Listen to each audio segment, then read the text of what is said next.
I didn't say a word. Not when my son-in-law moved his mother's rocking chair into my living room. Not when he repainted the guest bedroom without asking.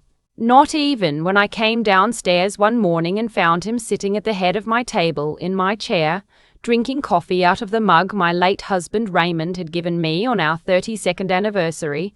I just poured myself a glass of water, nodded good morning, and went back upstairs.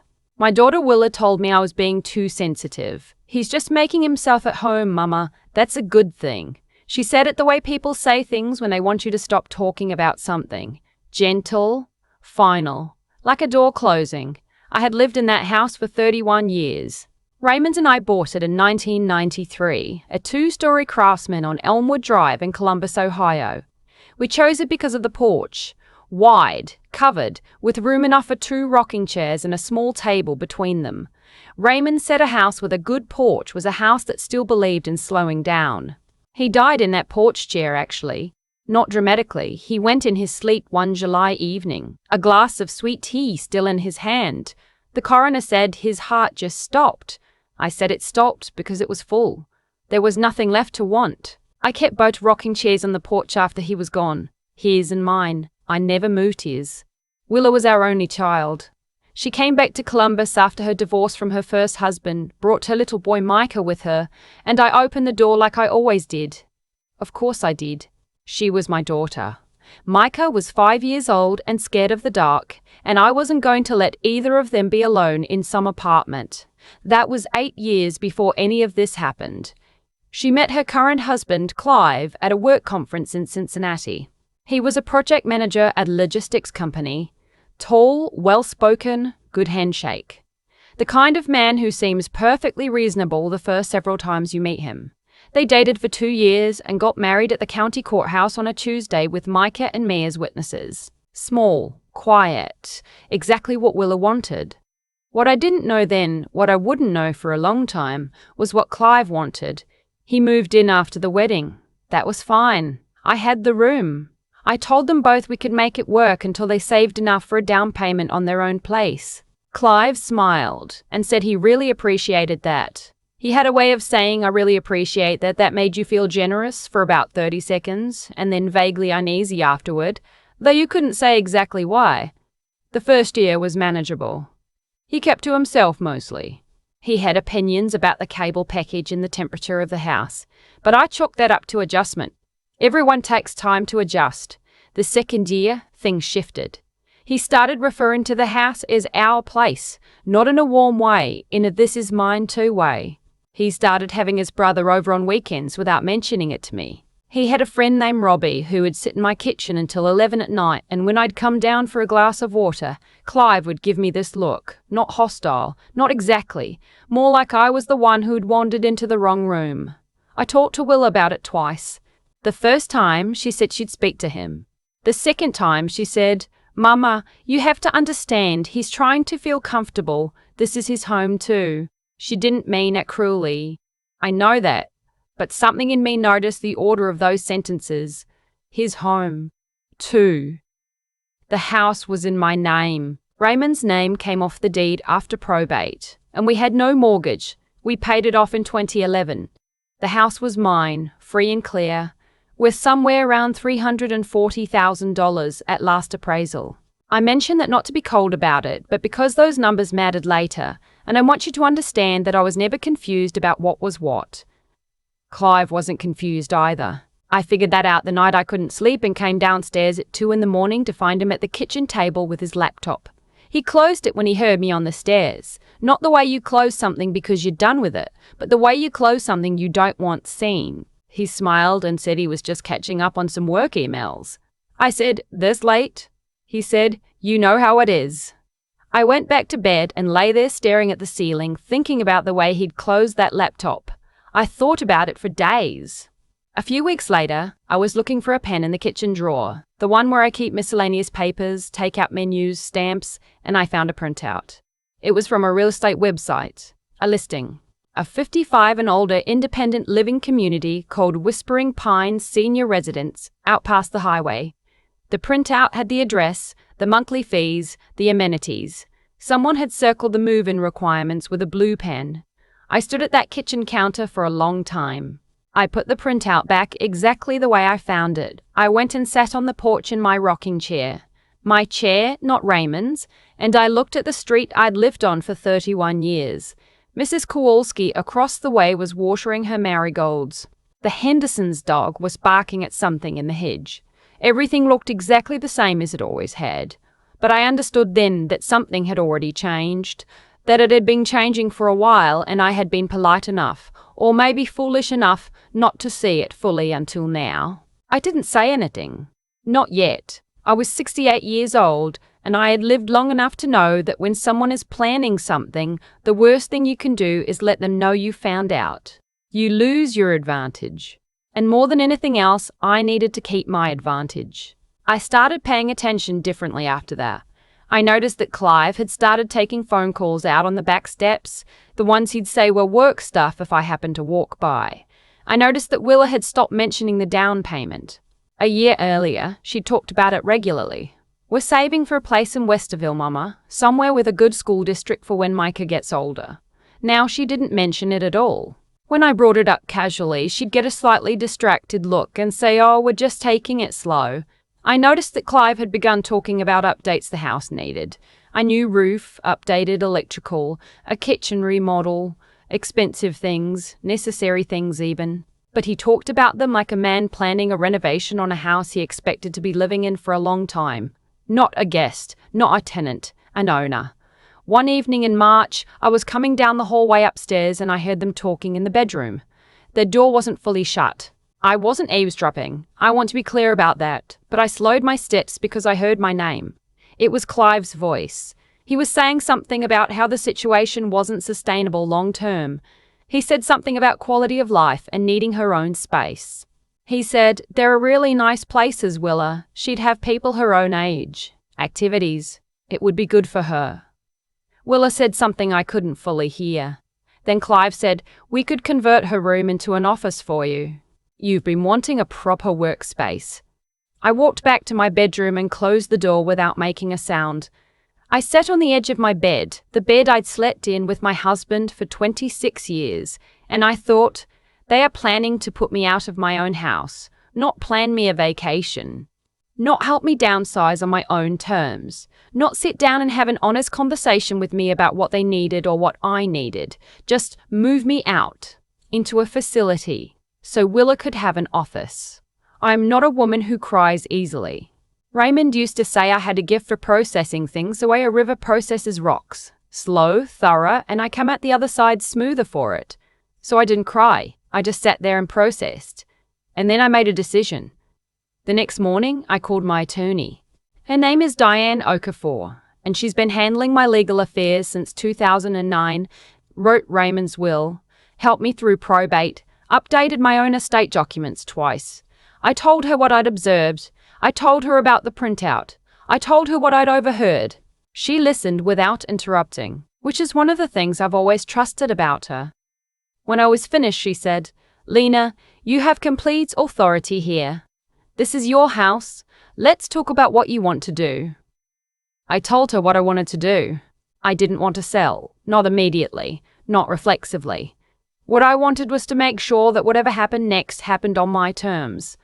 So we started with the things that could be done quietly and quickly. I updated my will, which had last been revised 3 years prior, and listed Willa as the primary beneficiary of the property. I didn't remove her. She's still my daughter, and I'm not a vindictive woman. But I added specific language about the property not being accessible to any spouse of hers until and unless she'd held clear title for 2 years independently. Diane said it was a clean, enforceable provision. I said, "Good." I also opened a new personal checking account at a different bank from the joint account I'd maintained with Willa for household expenses. I transferred my Social Security deposits there. Quietly, with no drama. Then I waited. Spring came. Micah turned 13 and got a bicycle for his birthday. We ate cake at the kitchen table, the 4 of us, and Clive was warm and charming the way he could be when he chose to. And Willa laughed at something he said, and I watched my grandson's face when he blew out his candles, and I thought, I love this boy. I want him to grow up in a family that doesn't have rot in its walls. Because that's what this was. Not dramatic, Not explosive, just rot. The slow, quiet kind that you don't notice until you push on a wall and your hand goes through. 2 weeks after Micah's birthday, Clive sat me down. He'd asked Willa to be there, which I thought was either considerate or strategic, and I decided it was both. He was very calm, very measured. He said that the three of us needed to talk about the living situation and what made the most sense going forward. He said he and Willa had been doing research on some really wonderful communities nearby. He said that at my age 68, he said it carefully, like the number itself was an argument. It might be time to be around people who really understood what I was going through. I looked at my daughter while he said this. She was looking at her hands. I said, "What am I going through?" He said, "Well, the isolation, the upkeep of a house this size. It's a lot for one person." I said, "I'm not one person. I'm the owner." He smiled the way people smile when they've decided you're being difficult. "Of course. But we've been thinking," I said, "Clive, whose name is on the deed to this house?" He said, "Lena." I said, "I'm asking a simple question." Willa said, "Mama, that's not the point." I said, "It's exactly the point." There was a silence.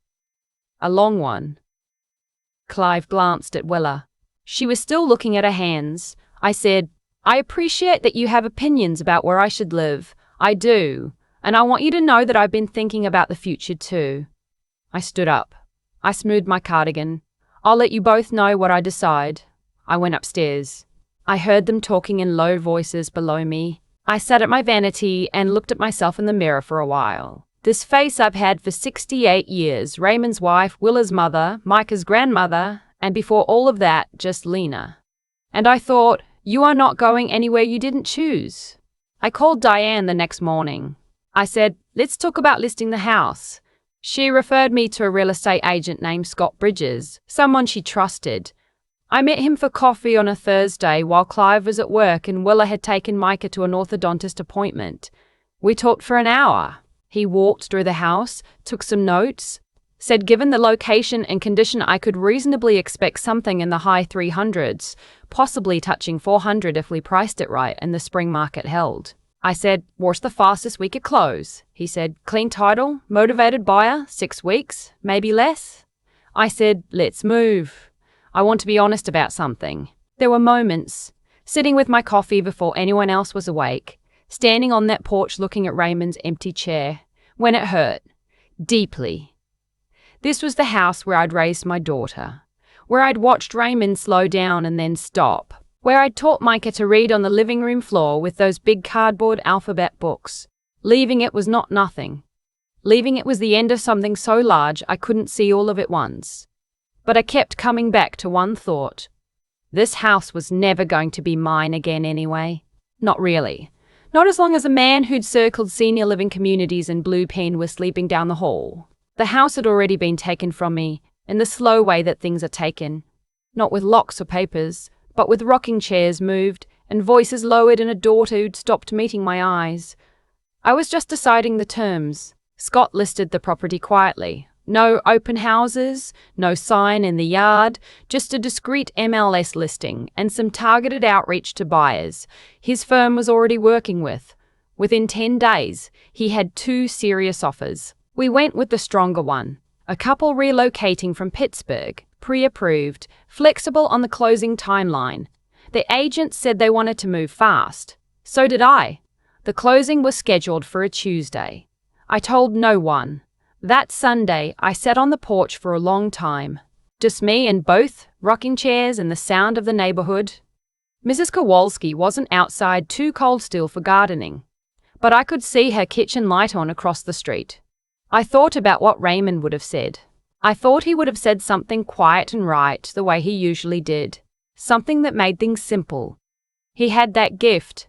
I think he would have said, "You know what you're doing, Lena. You always have." Clive went to work Monday. Willa dropped Micah at school and went to her own job. The house was empty by 9. I had spent the prior week doing what I needed to do, packing the things that were mine, the things that mattered, Raymond's books, the photographs, the anniversary mug, the small cedar box where I keep letters people have written me over the years, including one from my mother that I've carried since 1988. I'd arranged to have them move to my new apartment on Saturday while the house was briefly empty for a showing. I'd said it was a deep cleaning, and I'd be asked follow-up questions. By the time Clive came home Monday evening, the closing had been completed. The house had a new owner. I had a cashier's check, a signed settlement statement, and an apartment on the third floor of a building on Reed Street, 7 minutes away, with a small balcony where I'd already put a single rocking chair. I left a letter on the kitchen table. I kept it short. I told Willa that I loved her. I told her I would always love her. That was not something she had broken, whatever else had happened. I told her that I had made the decision that was right for me, and that I hoped one day she'd understand it that way. I told her where I was. I gave her my new address and told her she was welcome whenever she was ready. I didn't write anything to Clive. I had already given him the only thing he'd ever really wanted from me, the occasion to leave my house. I just made sure it happened differently than he planned. He wanted me gone and the house in his orbit. Instead, he was the one standing in an empty kitchen holding nothing. Willa called me that evening. She was crying. She asked me how I could do this, how I could sell the house, how I could do it without talking to her. I said, "Baby, I've been trying to talk to you for 2 years." She didn't say anything for a moment. I said, "I'm not angry with you, I mean that. But I need you to think about who it was that wanted me in that senior living place, and who it was that stopped meeting my eyes at dinner, and then I need you to think about whether that person was looking out for you, or for himself." She cried for a while. I let her. She came to see me 3 days later alone. She sat in my apartment and looked around at the things I'd kept. Raymond's books on the shelf, the photographs arranged on the console table, the anniversary mug in my cabinet, and something shifted in her face. Not immediately. It took a while. But she said, quietly, "Mama, I didn't see it." I said, "I know, sweetheart. I know you didn't." We sat together for a long time after that, in the particular quiet that belongs to mothers and daughters who have been through something hard and come out the other side still holding on to each other. Micah came by later that week on his bicycle, let himself in with the key I'd given him, and ate 3 of my sugar cookies without asking. Then he sat on my balcony and said my new place was actually kind of cool. That boy. Clive moved out of the house, which was no longer anyone's house, of course, just a property in escrow. Within a week of the closing, I heard through Willa that he'd gone to stay with his brother. She filed for separation 2 months later.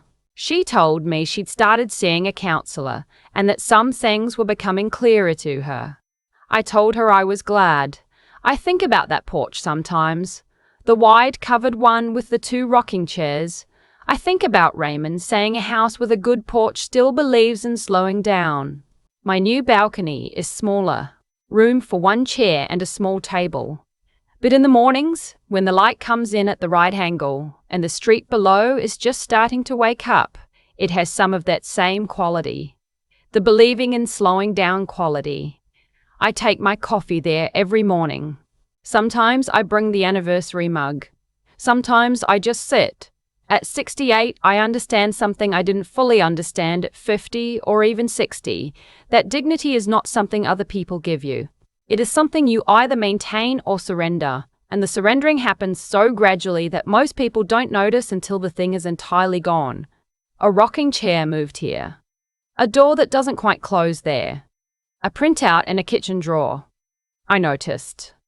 I'm still Willa's mother. I'm still Micah's grandmother. I still make Sunday dinners and open my door and give myself freely to the people I love. None of that changed. What changed was the assumption that my love, my house, my life could be arranged around someone else's convenience without my consent. That assumption is gone now. And honestly, sitting here on my little balcony, watching the street come alive in the morning, coffee in hand, Raymond's books behind me through the glass door, I feel more at home than I have in years. There's a printout I still think about sometimes. Plain white paper, blue pen circles, the address of a place called Whispering Pines. Someone had taken the time to look it up, print it out, and tuck it in my kitchen drawer. In my kitchen, in my house, and never said a word to my face about it. That moment taught me something I wish I had understood sooner. The people who mean to take something from you rarely announce it. They move quietly. They rearrange your furniture and use your mugs and talk about your future in low voices behind doors they don't quite close. And they count on one thing above everything else, that you are too polite, too loving, too afraid of conflict to notice. Or if you notice, that you won't act. I think about Clive and the way he smiled when he said quality of life in people her own age. He wasn't a monster. That's the part that takes the longest to understand. He was just a man who had decided that what was mine could become his if he waited long enough and was careful enough about it. He never raised his voice. He never threatened me directly. He just slowly, steadily made me feel like a guest in my own home until the word home stopped meaning what it used to. What saved me wasn't anger. I want to be clear about that. It wasn't bitterness or revenge or any of the sharp emotions that feel powerful in the moment but lead you somewhere worse. What saved me was something quieter, a willingness to look clearly at what was actually happening without flinching, and then to act on what I saw. That takes more than courage. It takes honesty with yourself first. You have to be willing to admit that the person you love is letting someone harm you. You have to hold that truth in your hands without dropping it or explaining it away. Willa is my daughter and I love her completely, and she let her husband plan my removal from my own home. Both of those things are true. Living with that kind of truth, not running from it, that's not easy at 68. It wasn't easy at any age I've ever been. And then, once you've seen clearly, you have to do something. Not something loud. Not something designed to hurt anyone. Something that protects what is yours. I called my attorney. I opened a new account. I met with Scott Bridges and I asked him how fast we could close. Every one of those steps was small. Together they changed everything. Willa sat in my apartment 3 days after the closing and said, "Mama, I didn't see it." And I believed her. I still believe her. But I also know that not seeing is a choice, made slowly, over many small moments when it was more comfortable to look away than to look clearly. She's working on that now with her counselor, and I am proud of her for it. Growth that costs something is the only kind that sticks.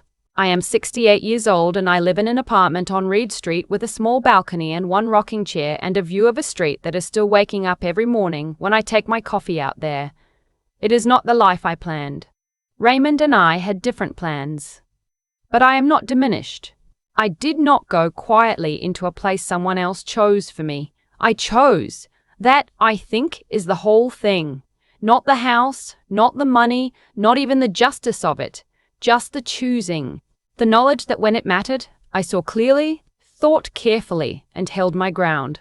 Not out of stubbornness, but out of the simple conviction that my life belongs to me. That conviction doesn't age out. It doesn't expire at 60, or 65, or 68.